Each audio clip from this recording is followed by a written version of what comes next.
Hello and welcome back to Who Killed Who. Today's case is one of the earliest true crime cases that I remember getting fully engrossed in.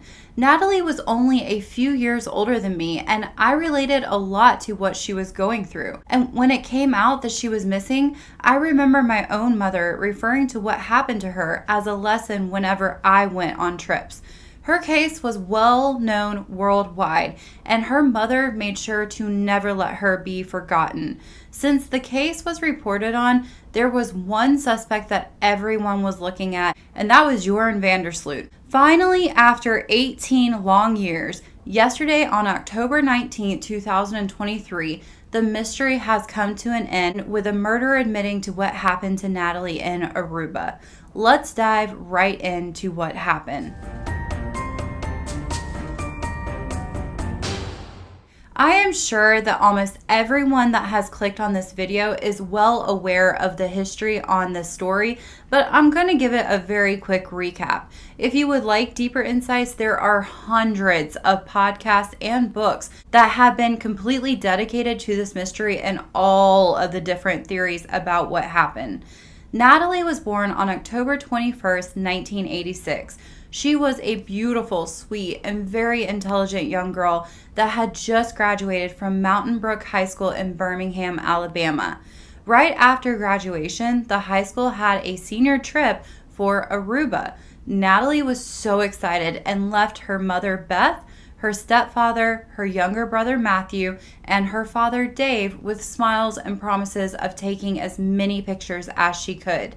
Natalee was already scheduled to attend the University of Alabama on a full-ride scholarship. She would be on a pre-med track planning to become a doctor.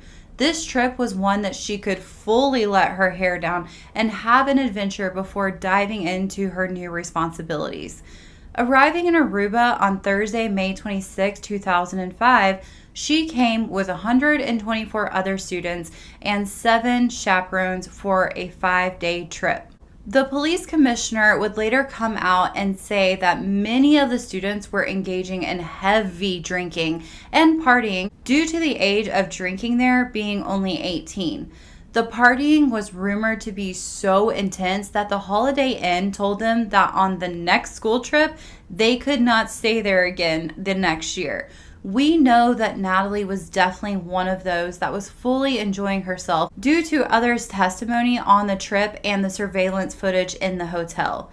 Nothing was amiss until May 30th, 2005, when Natalee did not show up for her flight home. After the chaperones began asking questions, they realized the last sighting of her was from 2 of her friends the night before. After a heavy night of drinking, Natalee was seen leaving a nightclub called Carlos and Charlie's with a 17-year-old Joran Van Der Sloot and his 2 friends that were 2 brothers, 21-year-old Deepak and 18-year-old Satash Kalpo. She was seen getting into the car and driving away. Upon hearing this, her room was searched and her packed luggage and passport were found, and this was when it seemed that not only the Aruban officials but the whole world swarmed in on this island to search it and the surrounding waters. The 3 men were quickly questioned, and they originally stated that they had dropped Natalee off at her hotel and had no idea about what had happened to her. This was quickly disproven when no footage of her ever returning and being dropped off to the hotel could ever be found.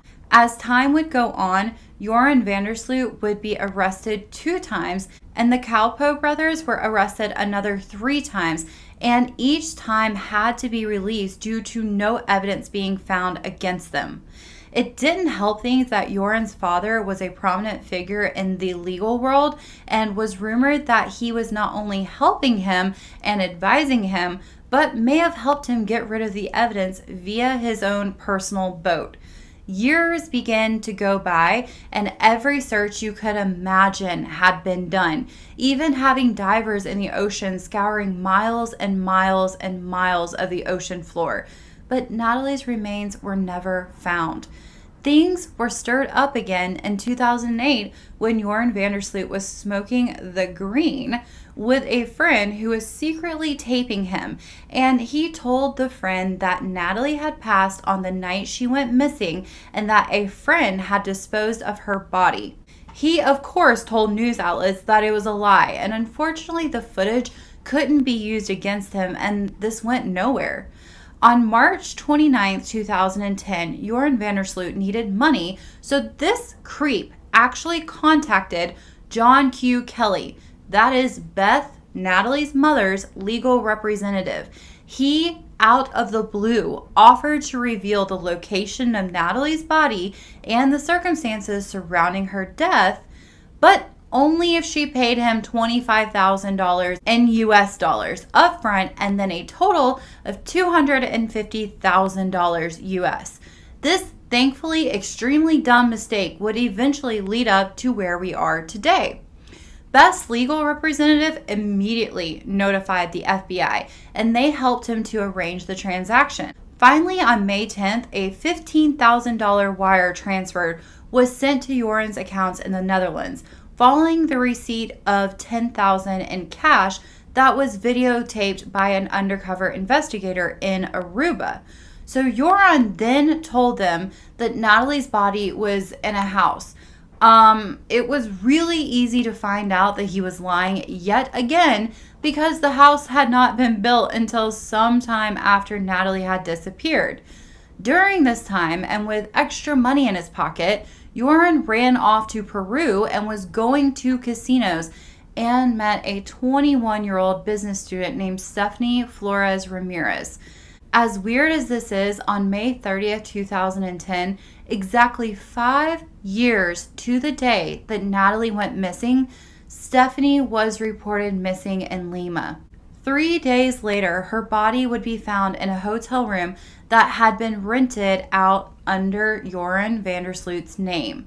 On June 3rd, he was arrested in Chile on a murder charge after he fled Lima, and he was extradited to Peru the next day. Strangely enough, it was as if karma was finally coming for this horrible guy. And also on June 3rd, Joran Van Der Sloot was also charged in the U.S. District Court of Northern Alabama on extortion charges and wire fraud. So on the same day, in 2 different countries, he was being charged. In the U.S., an arrest warrant was issued and sent to Interpol, and he was indicted. Unfortunately, at the time, he couldn't be extradited since he was now facing a murder trial in Peru. On June 7th, Van Der Sloot knew that this time he could not hide from his crimes, and he confessed everything about Stephanie to the Peruvian authorities.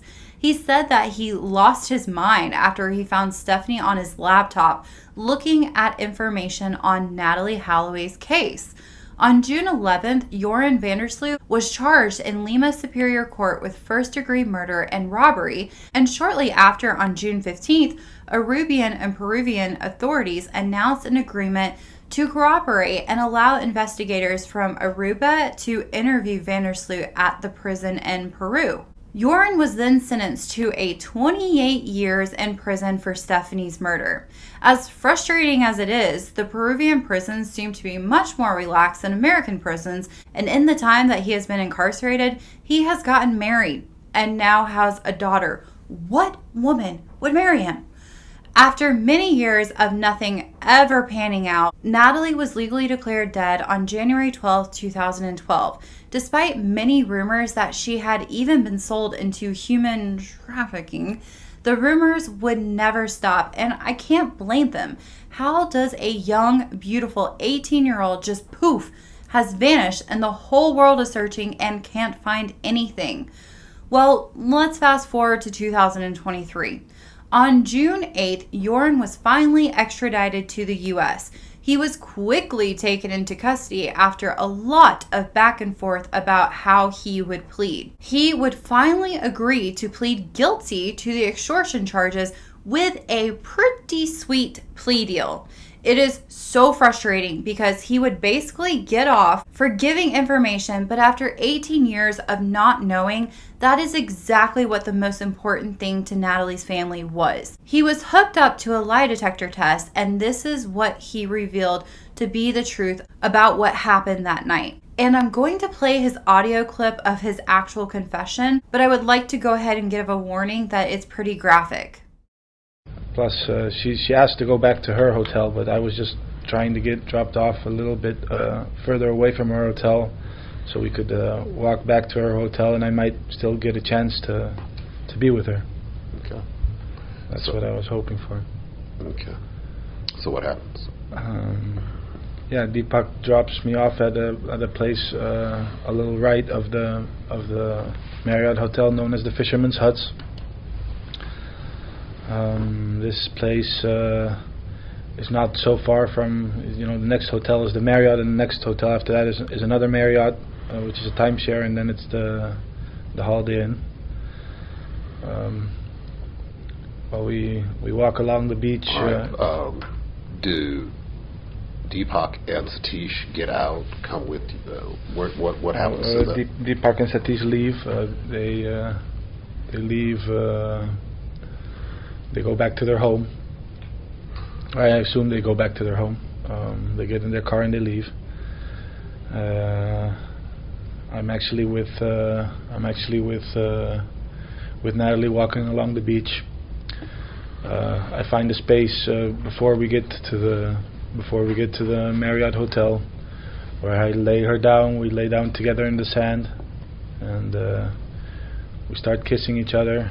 I get her to kiss me again. We start kissing each other, and I start feeling her up again. And she tells me no. She tells me she doesn't want me to feel her up. I insist. I keep feeling her up either way. And she knees me. She ends up kneeing me in the crotch. When she knees me in the crotch, I get up on the beach and I kick her extremely hard in the face. Yeah, she's laying down unconscious, possibly even dead, but definitely unconscious. And I see right next to her there's a huge cinder block laying on the beach. When you say cinder block, looking at the walls of this place, is it like those? The exact same cinder blocks. I see a huge cinder block laying on the beach. I take this and I smash her head in with it completely. Her face basically, collapses in. Even though it's dark, I can see her face is collapsed in. Afterwards, I don't exactly know what. I'm scared. I don't know what to do, and I decide to take her and to put her into the ocean. So I grab her and I half pull and half walk with her into the ocean. I push her off. I walk up to about my knees into the ocean, and I push her off into the sea.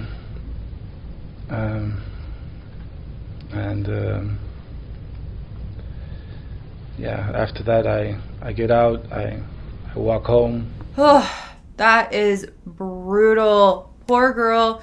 But I am so glad that she kicked him in the crotch, and I wish that the Peruvian prison would let a lot of women line up and we could just all do that, because he absolutely deserves that. Such a jerk.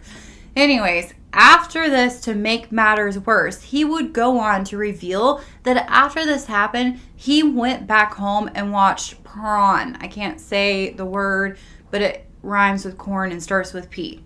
After 18 years and all of the theories out there, it somewhat makes sense, but I also have so many questions. I know that he was hooked up to a polygraph and that he passed, But can't psychopaths do that when they're lying? Like, I'm not a professional, so I don't know, but you would think that they'd be really good at lying and be able to stay calm. I don't know. I also wonder why her body never washed back up to the shore. Through all of the years, so many of the versions that he has told people did involve a boat.